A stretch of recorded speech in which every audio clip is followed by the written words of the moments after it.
Hello बच्चों, मैं अग्रवाल रुचि राजस्थान सरकार और वेदांता के CSR इनिशिएटिव ई कक्षा में आप सभी का स्वागत करती हूं, जिसके टेक्निकल पार्टनर है मिशन ज्ञान। तो बच्चों, हमने हमारा 4th चैप्टर मांग की कीमत लोच खत्म कर दिया है। मैंने आपसे कहा था ना कि आपको पूरे लेसन का बहुत अच्छे से रिवीजन करना है ताकि कि हम पाठ्य पुस्तक के प्रश्न अच्छे से सॉल्व कर पाएँ। तो इस वीडियो में हम पढ़ेंगे वस्तुनिष्ठ और अति लघुत्रात्मक प्रश्न। वस्तुनिष्ठ अर्थात ऑब्जेक्टिव, जिसके आंसर आपको एबेसैडम में देने हैं, और अति लघुत्रात्मक, जिसके आंसर आपको 1 लाइन में देने हैं। तो आप जैसे जैसे क्वेश्चन पढ़ेंगे आपको सारी चीज़ें याद आनी चाहिए जो कि हमने लेसन में पढ़ी थी। तो आइए देखते हैं इसके वस्तुनिष्ठ प्रश्न। तो पहला प्रश्न है आपके सामने कि यदि किसी वस्तु की कीमत बढ़ने के फलस्वरूप उस वस्तु की मांग में कोई परिवर्तन नहीं होता तो मांग कैसी होगी। तो हमने आपको याद आ रहा होगा डायग्राम कि कीमत में तो क्या हो रहा है, परिवर्तन। कीमत तो बढ़ रही है, P से P1 हो रही है, लेकिन मांग मात्रा में कोई परिवर्तन नहीं हो रहा। अर्थात y अक्ष के समानांतर हमारा मांग वक्र है। तो मांग की कीमत लोच कैसी होगी, पूर्णतया बेलोचदार, अर्थात शून्य मांग लोच। तो आपके सामने यहाँ पर दे रखे हैं, तो इसमें आंसर आएगा ए, पूर्णतया बेलोचदार। ठीक है बच्चों, अगला क्वेश्चन देखते हैं कि वस्तु की कीमत में वृद्धि से बेलोच मांग की स्थिति में, ध्यान से पढ़ना कि कीमत में वृद्धि हो रही है और बेलोच मांग की स्थिति है, तो उपभोक्ता का कुल व्यय क्या होगा। तो हमने क्या देखा था कि यदि बेलोचदार होती है तो कीमत में कमी होने से कुल व्यय में भी कमी होती है, और कीमत में वृद्धि होने से कुल व्यय में भी वृद्धि होती है। तो यहाँ कीमत में वृद्धि हो रही है तो कुल व्यय में क्या होगा, वृद्धि होगी, अर्थात बढ़ेगा। तो यहाँ पर क्या ऑप्शन आएगा, स, बढ़ेगा। ठीक है बच्चों, अगला क्वेश्चन देखते हैं कि ज्यामिति विधि से मांग की लोच का सूत्र लिखिए। तो सबसे इजी सूत्र है बिंदु का निचला भाग बटे में बिंदु का ऊपरी भाग। तो यही इसमें आएगा, मांग वक्र का निचला हिस्सा बटे में मांग वक्र का ऊपरी हिस्सा ए। ठीक है बच्चों, अगला प्रश्न देखते हैं कि यदि समोसे की कीमत में 10% वृद्धि होने से उसकी मांग 10% गिरती है तो समोसे की मांग क्या होगी, मांग कैसी होगी। ठीक है, तो 10% ही परिवर्तन हो रहा है कीमत में भी और मांग मात्रा में, अर्थात दोनों में बराबर परिवर्तन हो रहा है। तो मांग की लोच कैसी होगी, इकाई के बराबर। तो इसके अंदर क्या आंसर आएगा, इकाई लोच के बराबर। यही आंसर इसमें दे रखा है। अगला प्रश्न देखते हैं कि बिंदु विधि में P बिंदु पर, आपको P बिंदु दे रखा है। यहाँ पर हमने ज्ञात किया था ना विभिन्न बिंदुओं पर मांग की लोच।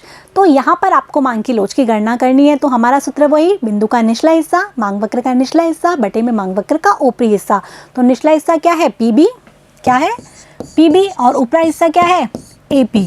तो आप देख पा रहे हैं PB क्या है, अधिक है, किससे, AP से। तो ऐसे में क्या होगी, मांग की लोच लोचदार। कैसी होगी, अधिक लोचदार, क्योंकि यदि ऊपरी हिस्सा अधिक होता है, निचला हिस्सा अधिक होता है, तो इसका मतलब क्या होगा, जैसे हमने बताया था, मैंने एग्जाम्पल दिया था 10/5 कि हमेशा 1 से अधिक आएगा। दोबारा है ना, 1 से अधिक आएगा तो कैसी होगी, लोचदार। तो इसका उत्तर आएगा अधिक लोचदार। ठीक है बच्चों, अगला क्वेश्चन देखते हैं कि मांग की कीमत लोच को परिभाषित कीजिए। ये आपका अति लघुत्रात्मक प्रश्न है कि कीमत लोच की परिभाषा हमने देख ही ली थी। तो आपको लिखनी है इसके अंदर कि किसी वस्तु की कीमत में आनुपातिक परिवर्तन के फलस्वरूप मांग मात्रा में होने वाला आनुपातिक परिवर्तन क्या कहलाता है, मांग की कीमत लोच कहलाता है।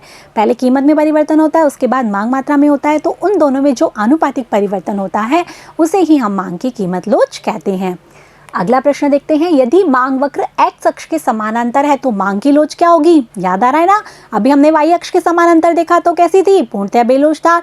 x अक्ष के समानांतर है तो कैसी होगी, पूर्णतया लोचदार या अनंत मांग की लोच। मांग वक्र x अक्ष के समानांतर है तो मांग की लोच कैसी होगी, पूर्णतया लोचदार। जैसे मैंने बताया था पूर्ण प्रतियोगिता में होती है ना, तो वही आपको इसमें आंसर लिखना है। अगला प्रश्न है कि किसी मांग वक्र के मध्य बिंदु पर मांग की लोच क्या होगी।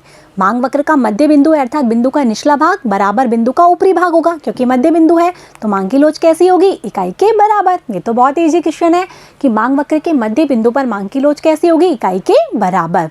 यहाँ आपने देखा कि ज्यामिति विधि और बिंदु विधि के काफ़ी क्वेश्चन पूछे हैं ना, तो आपको इसीलिए इसको बहुत अच्छे से पढ़ना है। अगला क्वेश्चन देखते हैं कि पानी की मांग बेलोचदार क्यों होती है। तो हमने देखा था कि जो आवश्यक वस्तुएं होती हैं उनके संदर्भ में मांग की लोच कैसी होती है, बेलोचदार, क्योंकि इनकी कीमत यदि कम हो जाए या कीमत वृद्धि हो जाए तो उपभोक्ता इनकी मांग मात्रा को जल्दी से अपरिवर्तित परिवर्तित नहीं कर पाता, यही होता है ना। तो ये मांग मात्रा कैसी रहती है इसकी, अपरिवर्तित रहती है या बहुत कम परिवर्तित हो पाती है, इसीलिए मांग की लोच कैसी होती है, बेलोचदार।